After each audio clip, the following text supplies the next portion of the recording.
C'est une apocalypse annoncée par le calendrier Maya, l'oracle chinois I Ching, de même qu'un logiciel prophétique qui explore le cyberespace. 2012, la date présumée de la fin du monde. Mais ce funeste présage relève-t-il de la science? Les anciens oracles peuvent-ils vraiment prédire l'avenir? La réponse risque d'être lourde de conséquences, car l'histoire semble appuyer les dires de ceux qui sont convaincus de l'imminence du jugement dernier.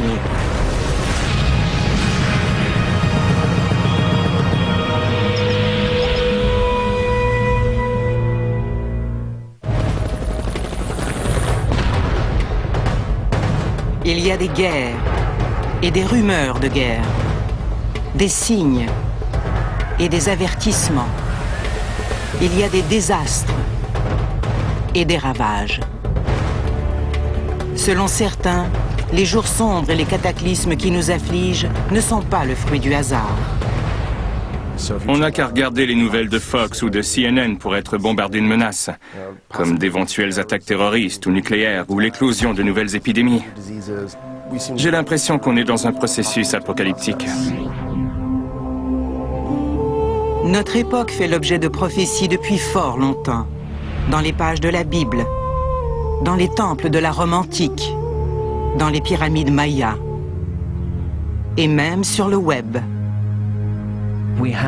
Un certain nombre de prophéties laissent entendre que quelque chose va se produire au XXIe siècle. Toutes ces mises en garde au sujet du jugement dernier qui découlerait du non-respect des lois concordent avec plusieurs prophéties de l'Ancien Testament. Au cours de l'histoire, plus d'un oracle converge vers une seule et même date qui se rapproche dangereusement de nous. Les Mayas désignaient le 21 décembre 2012 comme étant la fin de ce cycle. Le calendrier de l'ancien peuple maya d'Amérique centrale est d'une précision telle qu'il peut prévoir les éclipses de lune qui se produiront des milliers d'années plus tard. Or, le calendrier maya prend mystérieusement fin au solstice d'hiver de l'an 2012. La fin du monde aura-t-il lieu en 2012? Y aura-t-il un profond bouleversement dans les cycles de l'histoire? On l'ignore encore. La plus récente version de la prophétie apocalyptique de 2012 vient d'un oracle attribuable à la machine plutôt qu'à l'homme. Ses concepteurs l'appellent le projet WebBot. À ses débuts, à la fin des années 90, il s'agissait d'un programme visant à prédire les cours de la bourse. Chaque fois qu'un individu fait un investissement quelconque, il prédit l'avenir.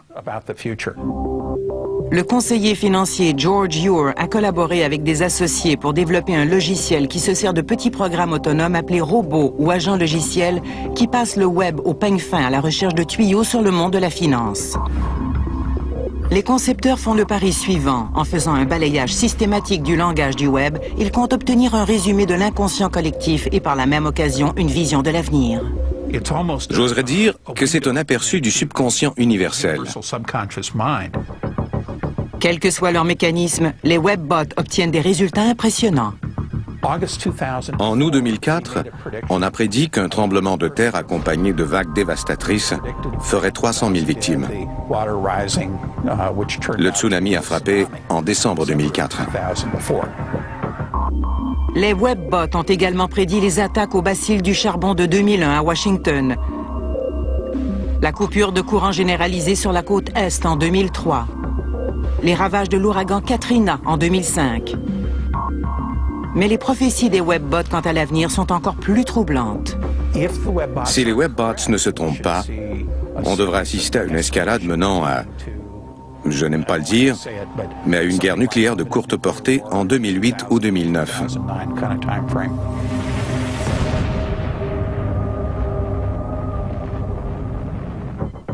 Toujours selon les webbots, une succession de catastrophes va atteindre son apogée en 2012. J'ignore ce qui va se passer en 2012. Cette technologie pourrait éventuellement confirmer plusieurs prédictions antérieures, comme celle du calendrier Maya.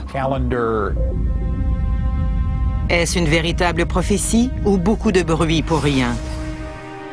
Pour y répondre, il faut remonter à la naissance de la civilisation occidentale. Les voyants les plus respectés étaient ceux qu'on appelait les oracles. Un oracle est quelqu'un qui entretient une relation prophétique avec un dieu ou avec Dieu le Père lui-même. L'un des oracles les plus célèbres du monde antique a vécu pendant l'Empire romain. Celle que l'on surnommait la Sibylle vivait dans une caverne de Cumes près de la ville de Naples aux environs du VIe siècle avant Jésus-Christ. Hommes d'État, aristocrates et figures de la haute société romaine consultaient les prophéties de la Sibylle pour diverses raisons, allant de la guerre à l'art de gouverner en passant par les soucis de la vie quotidienne. Avant de livrer ses prophéties, la Sibylle entrait en transe alors que le dieu Apollon s'emparait de son corps. The god possessed the Sibyl. Sous l'emprise du dieu, la Sibylle prononçait ses paroles avec exaltation. Le plus remarquable chez elle, c'est qu'elle écrivait ses déclarations sur des feuilles de chêne. Mais si les feuilles s'envolaient, on ne pouvait plus les rassembler, et le message était indéchiffrable. Les prophéties de la Sibylle étaient réunies dans des parchemins conservés dans le temple de Jupiter. Elles étaient considérées comme les ouvrages religieux les plus importants de la Rome antique. Une lointaine apocalypse figure parmi les prophéties de la Sibylle. Elle a prédit que le monde durerait 9 cycles de 800 ans chacun. Selon elle, la 10e génération commencerait vers l'an 2000 après Jésus-Christ et serait la dernière. Voilà ce qui surviendra au cours de la 10e génération. Le monde sera secoué par un violent tremblement de terre qui enverra plusieurs villes à la mer. La guerre éclatera, le feu embrasera les cieux et plusieurs villes seront ravagées par les flammes. Les cendres envahiront le ciel. Le peuple connaîtra la colère des dieux. Les oracles sibyllins, livre 4. On sent que ça s'en vient quand on lit les articles sur la fonte des glaciers, par exemple. Pensons aux tsunamis, aux changements climatiques, aux catastrophes naturelles, aux cataclysmes. Mais la prophétie apocalyptique de la Sibylle passerait probablement inaperçue sans ses autres prédictions. Au VIe siècle avant Jésus-Christ, Sibylle a prédit l'invasion de l'Italie par Hannibal 700 ans avant les événements, tout en évoquant sa défaite. Elle a également prédit l'accession au pouvoir de l'empereur Constantin en le nommant 800 ans avant sa naissance. Mais sa plus grande prophétie lui vaut la reconnaissance des premiers chrétiens.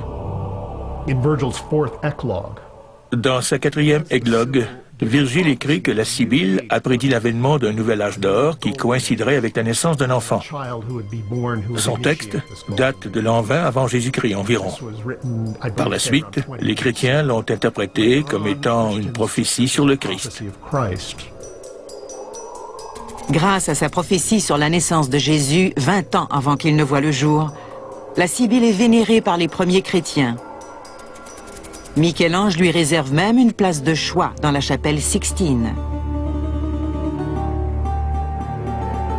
Personne n'a percé le mystère du don de voyance de la Sibylle. Mais une découverte archéologique récente laisse croire que la source de ces prophéties n'était pas Dieu, mais un simple gaz. La preuve vient d'un autre oracle ancien, celui de Delphes en Grèce. L'oracle de Delphes est le plus célèbre de tous. À Delphes, on disait que le dieu Apollon conférait sa faculté de lire l'avenir aux Pythie, qui devenaient ainsi les prophétesses de l'oracle d'Apollon. Delphes est un petit village situé à 150 km d'Athènes.